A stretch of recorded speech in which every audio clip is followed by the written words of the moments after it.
Today's beading lesson is about making a beaded cluster bracelet, and this is a technique that uses jump rings in a way that you might not have thought of before. So take a look. This is what the bracelet is going to look like when it's finished here. I'm just going to add another section when we get there and show you how to attach the clasp. But see this spiky effect here? That's because of the jump rings that are inside this cluster. So what you need to do to get started is make dangles, a whole bunch of dangles. And I always recommend that you just park in front of the TV and make these beaded head pins while you're doing something else, because you can whip them up really quickly. So you're going to make sets of several different sizes. I think I have 6 different types of beads here. And this is what we're going to make.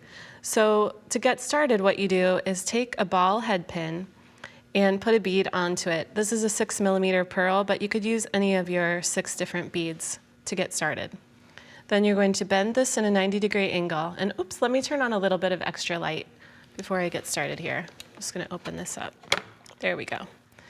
Then you'll take your round nose pliers and make a little loop here above the bead. And I always just bring the tail around with my fingers, but some people use a second pair of pliers for that move right there. Then I'm going to put these down and pick up my chain nose pliers. And again, I wrap this little tail just using my thumb. And these head pins are so soft that it's really easy to go ahead and bend that. And then you can squeeze the little end down with your chain nose pliers, or you can trim that away with your cutter. So there you're going to make it nice and neat looking. And you'll go ahead and repeat this for each one. And you'll have, let's see, 8 different jump rings that have all of your beaded head pins. So all of your pieces times 8. Now you'll take your 4mm jump ring and then start stringing your beads onto it. And now this part is a little bit tricky. You want to use chain nose pliers to hold the jump ring because it takes up less space on the jump ring. If you used, for example, flat nose pliers, it would be really hard to get enough of your dangles onto the ring. So it doesn't really matter what order you string these beads in.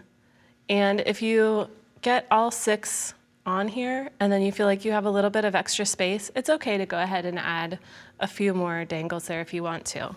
So now I am going to pick up my flat nose pliers. And in case you're not familiar with the difference between flat nose and chain nose, take a look at the tapered tips here on the chain nose and on the flat, and you can really see a big difference. So the flats always give you more surface area for closing a jump ring. So you'll go ahead and just give it a little bit of tension and wiggle it back and forth to work hard in that metal a little bit so that it stays really tight when you are putting it on your beadwork. Okay, so now we're going to make 8 of these beaded rings. Then what you'll do is cut your piece of beading wire and start the stringing pattern. And we'll have the pattern online on our website. So go ahead and string through your beads. Then my next bead in this pattern is going to be one of these beautiful gray pearls. And now here's where you're going to add your jump ring. So I'm going to add a spacer. And then if you can turn your jump ring so that you can thread right through the middle of it, like this, then it makes it all splay out like that. Then you can bring your other jump ring, again, press your beading wire through the middle of the jump ring, and then string this down.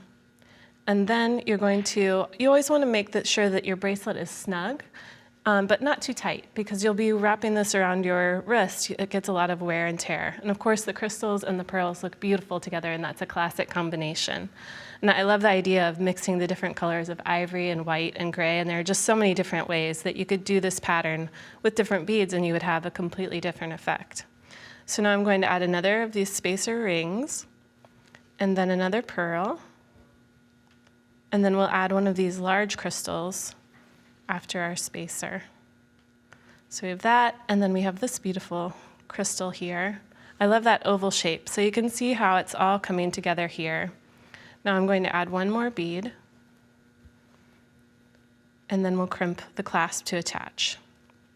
So string this on, and then get your crimp tube, and then attach your toggle. So you're just going to fold it through, pass it through the crimp, and then you'll use your crimping tool to go ahead and secure it.